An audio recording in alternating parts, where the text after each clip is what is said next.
Hello வணக்கம். இன்னைக்கு சமையல் வேர்க்கடலை பச்சடி சூப்பரா இருக்கும். மேடம் கிட்ட கேட்டு தெரிஞ்சுக்கலாம்.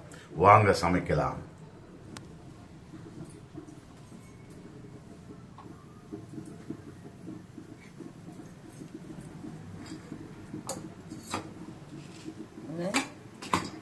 வேர்க்கடலை பொட்டோடே போட்டு செஞ்சா கூட நல்லா இருக்கும். இதெல்லாம் எவ்வளவு வேர்க்கடலை? அது ரொம்ப கணக்கு. கொஞ்சம் வேர்க்கடலை ஒரு ஒரு 3/4 கிளாஸ் இருக்கும். ஒரு 100 கிராம் இருக்கும்னு வச்சுக்கோங்களேன். இந்த மிளகாய் காரத்துக்கு காஞ்ச மிளகாய் இது போட்டு முதல்ல வறுத்துக்கணும். இந்த வறுத்து புட்டெல்லாம் எடுத்து கூட செய்வாங்க. அப்படியெல்லாம் நம்ம செய்யணுன்றது தேவையில்லை. இப்படியே செஞ்சா கூட நல்லா இருக்கும். இது எண்ணெய் ஊற்றி நம்ம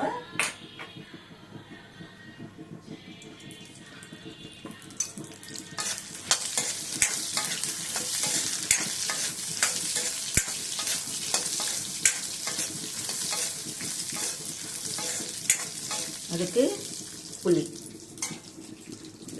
கொஞ்சமாக ஒரு லெமன் அளவு தேவையில்லை. அதுக்கு தகுந்த போல் கொஞ்சம் புளி கொஞ்சம் கழுவிட்டு நல்லா தண்ணியில் போட்டு ஊற வச்சுருக்கேன். அப்போ தான் நல்லா புளியில் வந்து சாறு நல்லா வரும். அதுக்காக தான் அப்படி போட்டிருக்கேன்.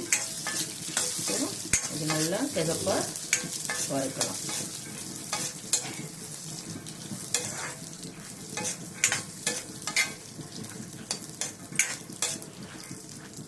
இது சாதத்துக்கு நல்லா இருக்கும். சட்னின்றது வேறு. சட்னி வந்து அதில் கொஞ்சம் தேங்காய் கொஞ்சம் ஒற்றைகடலாம் மிக்ஸ் பண்ணி சட்னி பண்ணுவாங்க. இது வந்து வெறும் பச்சடி சாதத்துக்கு போட்டு பிசைஞ்சு சாப்பிட்றதுக்கு மட்டும் நல்லா இருக்கும். இட்லி தோசை கூட சாப்பிடலாம். நம்ம விருப்பம். அது சட்னின்றது அது ஒரு டேஸ்டாக இருக்கும். இதில் வெங்காயம் எல்லாம் சேர்க்குறோம் இல்லைங்களா, அதனால வந்து பச்சடின்றது வந்து சாதத்துக்கு கொஞ்சம் காரமாக போட்டு செய்கிறோம். அதனால வந்து பச்சடின்றது சாதத்துக்கு நல்லா இருக்கும். சைட் டிஷ்ஷாக கூட இந்த பருப்பு அதெல்லாம் செஞ்சால் கூட அதுக்கு சைட் டிஷ்ஷாக வச்சு கூட தொட்டு சாப்பிடலாம். இந்த மாதிரி அது சும்மா வச்சுட்டு புட்டெல்லாம் எடுக்கணுன்றதெல்லாம் தேவையில்லை. இப்படியே போட்டால் கூட நல்ல டேஸ்டாக இருக்கும். அது நம்மளோட விருப்பம். நமக்கு அப்படி வேணுமுன்னா சும்மா வெறும் கடலை மட்டும் வறுத்துட்டு நல்லா பொட்டெல்லாம் பொரிச்சு எடுத்துட்டு செய்யலாம். அப்படி இல்லைன்னா நம்ம இப்படி கூட செஞ்சுக்கலாம். நல்லா ப்ரௌன் கலராக வந்துடுச்சு. இந்த மாதிரி வந்தால் தான் பருப்பு நல்லா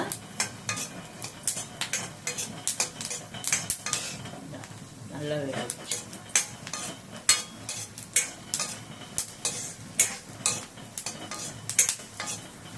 இது வந்து வேர்க்கடலை பச்சடி போதும். என்னென்னா தீஞ்சு போயிடும்.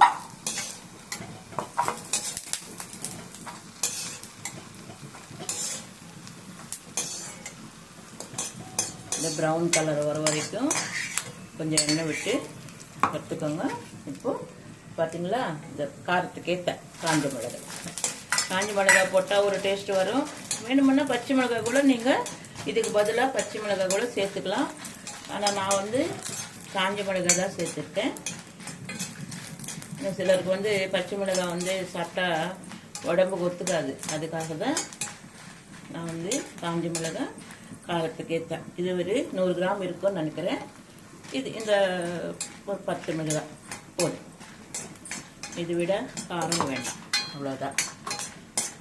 நல்ல மிளகாய் இது கொஞ்ச நேரம் வேக வச்சுட்டு ஆற வச்சு மிக்சியில் உப்பு போட்டு அரைச்சிக்கணும். இதுக்கு உப்பு வந்து இதோ போதும். இந்த அளவுக்கு உப்பு போதும்.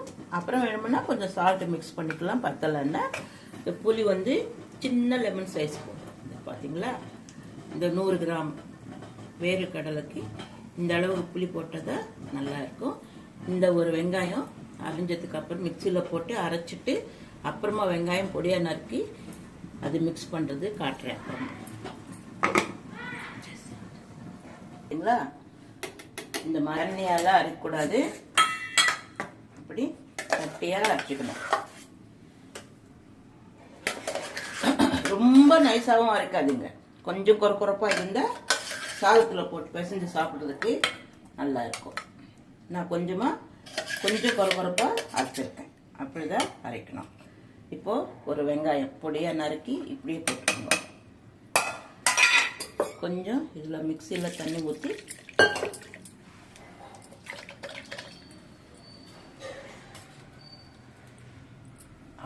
அவ்வளோதான். இதுக்கு வந்து தாளிக்கிறதெல்லாம் ஒன்றும் தேவையில்லை.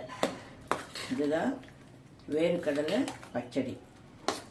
வேணுமென்னா கொஞ்சம் கடுகு போட்டு சீரகம் போட்டு தாளிச்சிக்கலாம். வெங்காயம் வேர்க்கடலை பச்சடி.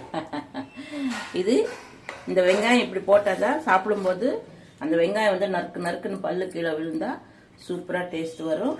சாதத்தில் போட்டு நெய் போட்டு சாப்பிட்லாம். அப்படி இல்லை வெறும் சாதத்தில் வெறும் பச்சடி போட்டு பிசைஞ்சு எவ்வளோ சாதம் வேணுமுன்னா நம்ம சாப்பிட்டுக்கலாம். அது உருண்டை ஆக்கி கையில் சாதம் பிசைஞ்சு உருண்டை ஆக்கி கையில் கொடுத்தீங்கன்னா சாப்பிட்றவங்களுக்கு எவ்வளோ சாப்பிட்றோன்றது தெரியாது. அந்த அளவுக்கு நல்லா இருக்கும். பார்த்துட்டு சப்ஸ்கிரைப் பண்ணுங்கள், ஷேர் பண்ணுங்கள் எப்படி இருக்குன்றது. அவ்வளோதான், வேர்க்கடலை பச்சடி ரெடி. சிம்பிளான மெத்தடில் சிம்பிளான ரெசிபி, சீக்கிரமாக ஒரு 5-10 மினிட்ஸில் செஞ்சிடலாம். நன்றி, வணக்கம்.